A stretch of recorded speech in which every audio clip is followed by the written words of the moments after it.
Il n'a pas été arrêté par surprise, il a été arrêté au moment où le silence n'était plus tenable. Paul-Henri Sandaogo Damiba vivait en exil au Togo depuis 2022, 3 ans. 3 années durant lesquelles les accusations existaient, mais sans preuve publique. 3 années où tout le monde savait, sans pouvoir affirmer. Puis, soudain, l'arrestation, et ce soudain est précisément ce qui trompe, car ce moment n'est pas une réaction, c'est un point d'aboutissement. Pendant longtemps, les autorités burkinabées ont parlé de collusion, de réseaux, d'officiers réfugiés ailleurs, de puissances extérieures, mais rien n'était exposé, rien n'était montré, le doute flottait, et le doute protège toujours celui qui complote. Ce qui change aujourd'hui, ce n'est pas l'accusation, c'est la mise à nu des témoignages, des récits détaillés, des projets décrits point par point, des procédures déjà engagées, pas seulement pour reprendre le pouvoir, mais pour éliminer physiquement des dirigeants et des officiers. À partir de cet instant, l'exil devient un problème diplomatique et le refuge, une complicité impossible à soutenir. Ce n'est donc pas l'arrestation qui crée la rupture, c'est la révélation. Quand les acteurs eux-mêmes parlent, le temps cesse de protéger et l'attente devient une stratégie assumée. Ce dossier n'a pas été rouvert, il a été fermé. Fermé au moment où la parole des conspirateurs rend toute ambiguïté impossible. Fermé au moment où continuer à héberger Damiba aurait signifié choisir un camp. Et une fois ce seuil franchi, le retour à Ouagadougou n'est plus une option politique, c'est une conséquence logique. Quand la preuve devient publique, l'exil cesse d'être une solution. Ce qui intrigue, ce n'est pas l'arrestation, on va dire, c'est le moment. Pourquoi maintenant ? Pourquoi pas avant ? Pourquoi attendre plus de 3 ans après la chute de Damiba ? Ça. Et ça, la réponse dérange parce qu'elle inverse la lecture habituelle. Ce délai n'est pas une faiblesse, c'est une méthode. Pendant 3 ans, l'État burkinabé a été accusé de parler sans prouver pendant 3 ans. Damiba a nié, calmement, à travers les médias internationaux, pendant 3 ans. Le doute a servi de bouclier politique, mais le temps n'a pas été perdu. Il a été utilisé, accumulé sans exposer, observé sans frapper, laisser les réseaux se révéler par leur propre activité, laisser les acteurs se trahir eux-mêmes. Ce n'est qu'à ce stade que la parole devient exploitable. Pas une rumeur, pas une intuition, mais une chaîne de récits concordants. À partir de là, tout bascule. Le Togo n'est plus face à un ancien chef d'État en difficulté. Il est face à un homme dont la présence crée un risque régional, un homme dont l'exil cesse d'être humanitaire pour devenir politique. Et c'est là que la procédure compte plus que le geste. Audience, avis judiciaire, opinion favorable, pas une expulsion brutale, mais une extradition encadrée, assumée. Ce détail n'est pas technique, il est stratégique, car il dit une chose essentielle. Ce transfert n'est pas une vengeance, ni un règlement de compte improvisé. C'est une décision rendue possible par un seuil franchi, un seuil où la neutralité n'est plus crédible. Un seuil où ne pas agir devient un acte en soi.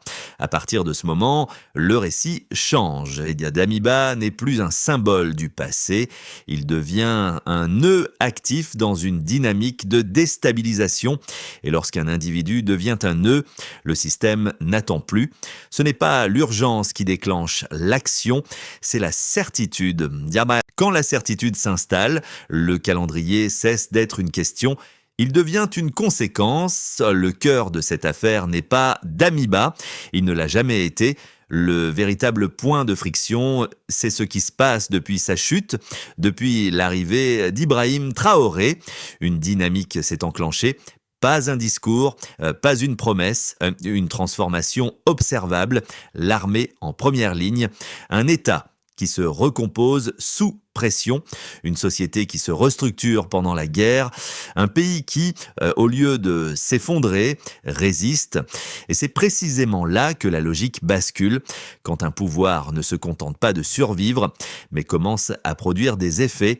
Il cesse d'être transitoire, il devient menaçant pour ceux qui misaient sur l'instabilité. À ce stade, le problème n'est plus l'homme au pouvoir. C'est le projet qu'il incarne, un projet où l'armée n'est plus fragmentée, Diamède, où la lutte contre les groupes armés n'est plus un slogan, où le développement et la sécurité cessent d'être opposés. Et dans ce contexte, toute tentative de retour en arrière devient une agression directe. Les témoignages révélés ne parlent pas d'un simple coup d'État, ils parlent de plans structurés, de procédures initiées, de vies ciblées, pas seulement celle du chef de l'État, mais celle d'officiers, de cadres militaires, de relais essentiels au fonctionnement du système. À partir de là, l'enjeu change de nature. Ce n'est plus une rivalité politique, c'est une attaque contre une trajectoire nationale. Et c'est pour cela que l'affaire dépasse les individus, car lorsque un projet collectif commence à produire de l'espoir, ceux qui tentent de le saboter ne sont plus perçus comme des opposants, ils deviennent des fractures internes. Ce n'est pas l'émotion qui domine ici, c'est le calcul, laisser agir ces réseaux, c'est accepter que la reconstruction reste réversible, c'est accepter que chaque avancée puisse être annulée à partir du moment où cette ligne est franchie. La tolérance devient un luxe que l'État ne peut plus se permettre, et plus le projet en place gagne en cohérence, moins les conspirations apparaissent comme des actes isolés, elles deviennent des tentatives de normaliser le chaos. Quand reconstruire devient la norme, saboter ne peut plus être une option politique. À chaque crise, la même question revient. L'armée est-elle divisée? Troas. La tentation est grande d'y croire, parce que l'idée rassure ceux qui attendent l'effondrement de l'intérieur, parce qu'elle transforme une dynamique collective en querelle de clans, mais les faits racontent autre chose. Les tentatives de déstabilisation révélées ne montrent pas une armée éclatée, eh bien, elles révèlent une sélection, une minorité des individus isolés, des trajectoires personnelles incapables de s'aligner sur un projet commun. Dans toute structure en guerre, la jalousie existe, l'amertume aussi. Mais elles ne deviennent dangereuses que lorsqu'elles trouvent un appui extérieur, et c'est là que le récit change d'échelle. Ces groupes ne sont pas présentés comme des dissidents spontanés. Ils apparaissent comme des relais, des points d'entrée, des instruments. Lorsqu'une armée se consolide, les tentatives de sabotage ne cherchent pas la confrontation frontale. Elles cherchent la fissure invisible, mais cette fois, la fissure n'a pas tenu. Ce que montre cette affaire, ce n'est pas une armée fracturée, c'est une armée qui identifie et isole. Le tri est en cours, silencieux, méthodique, et ce tri n'est pas émotionnel. Il n'est pas guidé par la vengeance. Ton ami Adia, il est guidé par une logique simple. En temps de guerre, l'ambiguïté est un risque mortel. Quand une institution accepte trop longtemps les zones grises, elle finit par les payer en vies humaines. C'est pour cela que cette affaire n'est pas traitée comme une crise interne, elle est traitée comme une question de survie systémique. Laisser croire à une fracture massive, c'est refuser de voir le mouvement inverse, celui d'une armée qui se recentre, qui élimine les variables instables, qui verrouille sa chaîne de commandement, et plus ce verrouillage avance, moins les conspirations peuvent se cacher derrière le chaos. Quand l'État commence à trier, les récits de division perdent leur pouvoir, ils deviennent le dernier refuge de ceux qui n'ont plus de prise sur la réalité. L'exil est souvent présenté comme un refuge neutre, un espace hors conflit, une zone grise où le temps suspend les responsabilités, mais cette affaire montre autre chose. L'exil n'est jamais neutre quand la guerre continue. Accueillir un ancien dirigeant pour des raisons humanitaires est un geste. Le maintenir malgré des activités de déstabilisation en est un autre. Entre les deux, il existe une ligne invisible que peu d'États peuvent se permettre de franchir sans conséquence. Pendant longtemps, le Togo a marché sur cette ligne. Discrétion, patience, dialogue en coulisses. Ce choix n'était pas une faiblesse, c'était une tentative d'équilibre. Mais l'équilibre a un coût, et lorsque l'exilé devient un facteur de tension régionale, le silence cesse d'être protecteur et à un moment il devient accusateur à partir du moment où les projets sont décrits, où les complicités sont nommées, où les procédures sont exposées. Le pays hôte n'a plus de marge symbolique. Ne rien faire, c'est choisir, continuer à protéger. C'est s'aligner. C'est là que l'extradition prend tout son sens stratégique.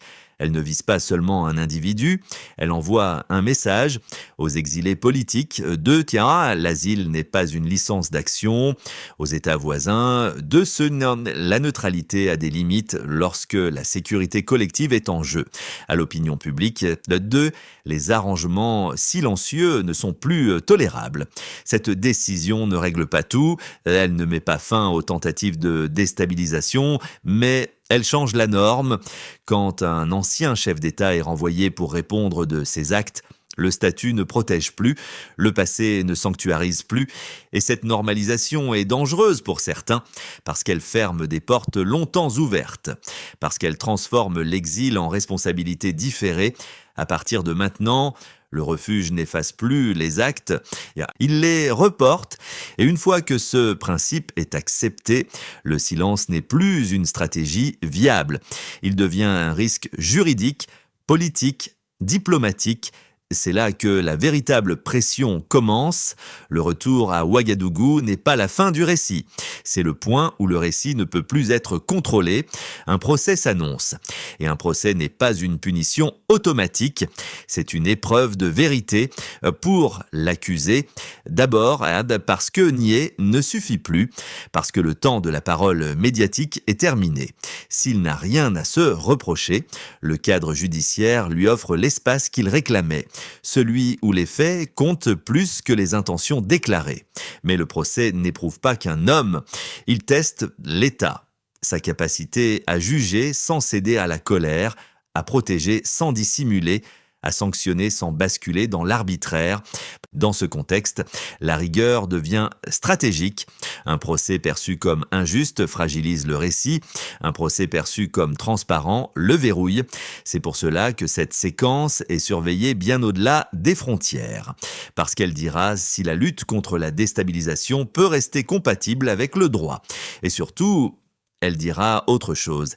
Si un ancien chef d'État peut être jugé sans chaos, alors une norme nouvelle s'installe, celle où le pouvoir ne protège plus éternellement, celle où la responsabilité survit à la fonction, mais cette norme a un prix. Elle oblige à accepter l'incertitude, à laisser la justice produire ses propres conclusions, même si elles dérangent, même si elles déçoivent certains camps. C'est là que beaucoup d'États échouent, pas par manque de volonté, mais par peur de perdre le contrôle du récit. Or, dans cette affaire, le récit est déjà hors de contrôle, et c'est précisément ce qui en fait une séquence décisive quand la vérité devient publique. Elle ne peut plus être gérée comme une stratégie, elle devient une contrainte collective. À partir de maintenant, il n'y a plus de trajectoire unique. Il y a des scénarios.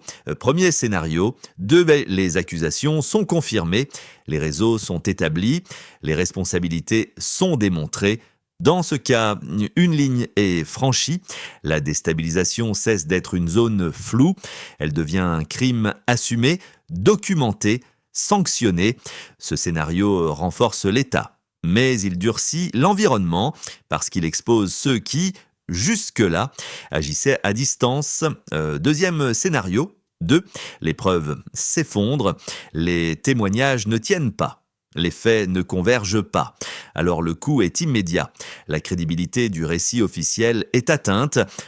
Et la tentation de lire cette affaire comme une instrumentalisation renaît.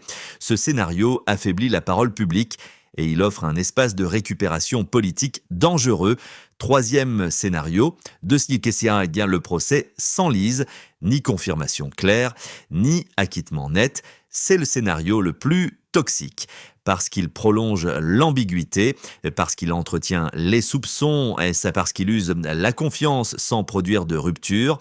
Mais il existe un quatrième scénario, rarement nommé, celui de l'acceptation silencieuse d'un procès mené sans spectacle, une décision rendue sans triomphalisme. Une société qui intègre que la stabilité a un coût et que ce coût est parfois l'abandon des figures du passé. Dans ce scénario, le débat cesse d'être centré sur un homme, il se déplace vers le système.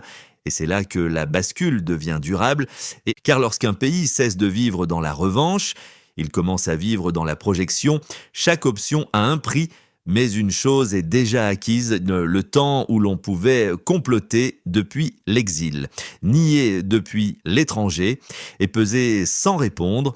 Ce temps est terminé quand l'émotion retombe, quand les débats se fatiguent, quand les noms cessent de faire la une. Il reste une question plus lourde que toutes les autres. Que devient un pays qui accepte enfin de regarder ses fractures en face? Troas. Et cette affaire ne redéfinit pas seulement le sort d'un ancien dirigeant, elle redessine les règles implicites du pouvoir, de l'exil et de la responsabilité. Elle dit que la souveraineté ne se proclame pas et elle se supporte. Supporter la souveraineté, c'est accepter que les choix aient des conséquences. C'est comprendre que le silence protège parfois, mais qu'il finit toujours par coûter plus cher que la parole. Le Burkina Faso n'est pas sorti de la guerre, la région non plus, mais une ligne mentale a bougé quand l'exil cesse d'être un sanctuaire, quand le statut ne suffit plus à effacer les actes, quand la stabilité devient un projet assumé et non un slogan. Alors quelque chose change durablement, pas dans les discours, dans les réflexes, où ce moment ne garantit ni la paix, ni la victoire. Il garantit autre chose, plus rare, la fin de l'illusion que le temps efface tout. Désormais, chaque acteur sait que le passé peut revenir, que les réseaux laissent des traces, et que l'attente n'est jamais une amnistie. Il n'y a pas de conclusion confortable ici, seulement un constat. Un pays qui accepte ce niveau de tension choisit de ne plus se raconter d'histoires faciles. Et c'est souvent à cet instant précis que commence le véritable affrontement, et deuxième, celui entre la mémoire, le pouvoir et l'avenir que l'on prétend construire.